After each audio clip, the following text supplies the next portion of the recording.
Después de la muerte de Francisco I. Madero, Victoriano Huerta asumió la presidencia tal y como se había acordado en el Pacto de la Embajada. Formó un gabinete con simpatizantes de Félix Díaz a fin de convocar a elecciones.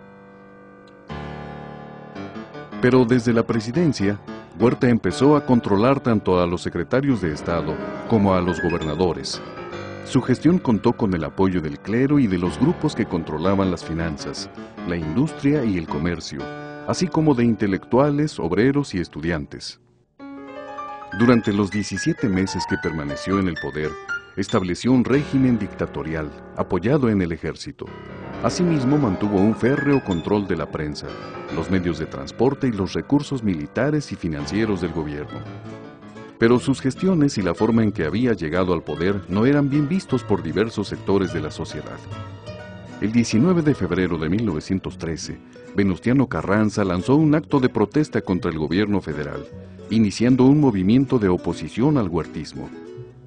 Para legitimar su movimiento, Carranza proclamó el 26 de marzo el Plan de Guadalupe, con el lema de restaurar el orden constitucional quebrantado por Huerta. Antiguos grupos maderistas, sectores de las clases medias y populares, fueron uniéndose al llamado de Carranza.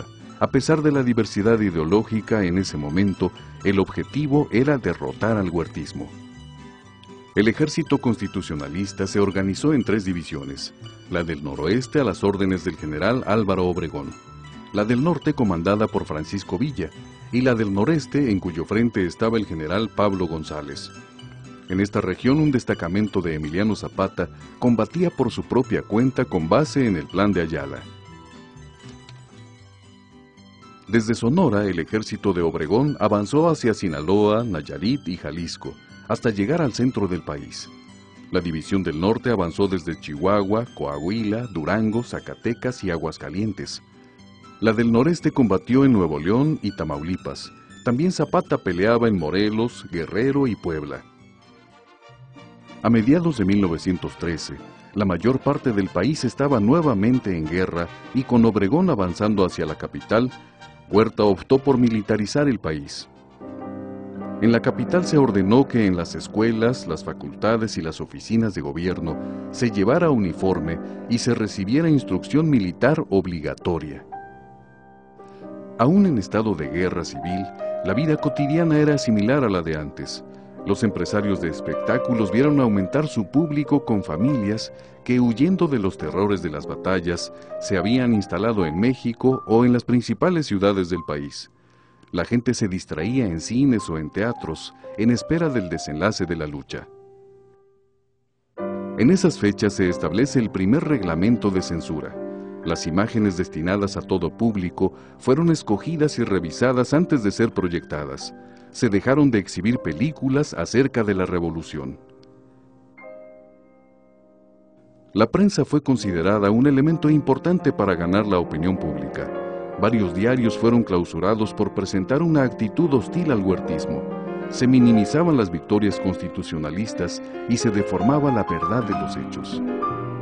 Para Huerta, el reconocimiento internacional a su gobierno era indispensable, y aunque contaba con el apoyo del embajador Henry Lane Wilson, el recién electo presidente Woodrow Wilson no quiso reconocer un gobierno que había optado por favorecer a las empresas inglesas por encima de las estadounidenses.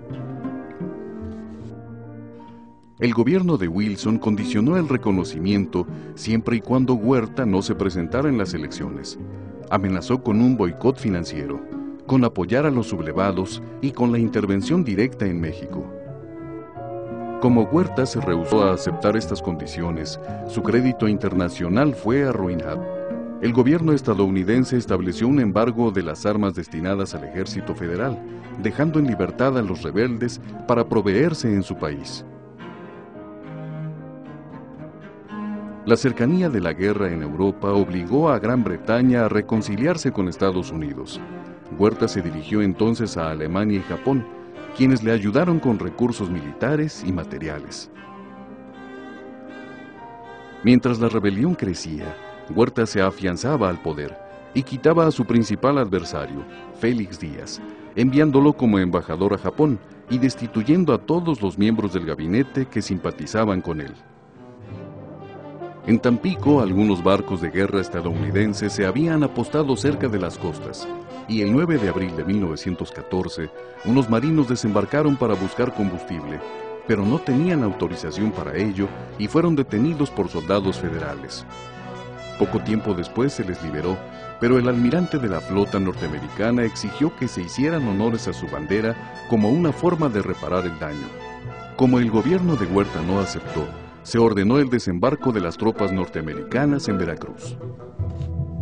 Este hecho marcaría el fin del gobierno huertista, presionado por el gobierno norteamericano, por la avanzada de los ejércitos constitucionalistas y con el país en crisis.